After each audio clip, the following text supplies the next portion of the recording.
وغانما مكرما. أراك عظيما وإن أثخنتك الجراح. لا شيء يشبه العراق في أمله، في فرحه، في حبه للحياة، ولا شيء يشبه الحياة في العراق. أينما وليت وجهك تذهل، حيثما تسير يأسرك الكرم وليس كأي كرم. لا شيء يشبه تلك البساطة وذلك الصدق المترامي على الشط. أيها العراق، بصرتك أغرقتنا حبا وسخاء وأدبا وحضارة وفنا وشعرا، فطوبى لكم بها وطوبى لها بكم.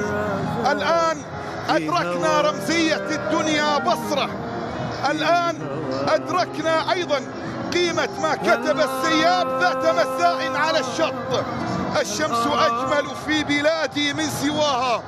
الدنيا بصرة يا أصدقاء، الدنيا بصرة يا أصدقاء، الدنيا بصرة اليوم وغدا وأبدا، لأن الإنسان هنا يشبه النخلة التي يزرعها، يشبه النخلة التي يراها شامخة باسق مثلها، سخي كطلعها النضيد، وإن مات يموت واقفا شامخا عصيا في وجه الريح.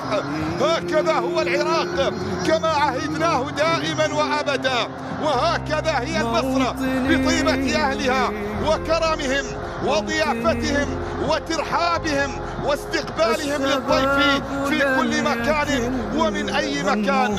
هنا مشاهدينا الكرام متابعي قنوات الكاس أينما كنتم، مرحبا بكم في استاد جذع النخلة ملعب البصرة الدولي، حيث مباراة الدور نصف نهاية الأحداث.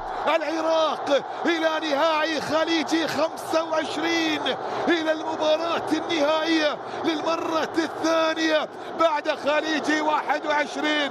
خليجي 25 يتأهل من خلال المنتخب العراقي إلى المباراة النهائية بانتظار الفائز من البحرين وعمان بعد هذا اللقاء. مبروك للعراق وجماهير العراق في كل مكان.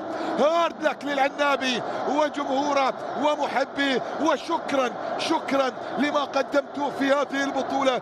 العراق يتأهل إلى المباراة النهائية لبطولة كأس الخليج، وبالتالي ينتظر الفائز من الطرف الآخر ومن نصف النهائي الآخر. ألف مبروك للعراق حكومة وشعبا، ألف مبروك لكل أبناء العراق في أرضها وخارج أرضها. خارج أرضها هذه رسالة حب وسلام لكل العراقيين خارج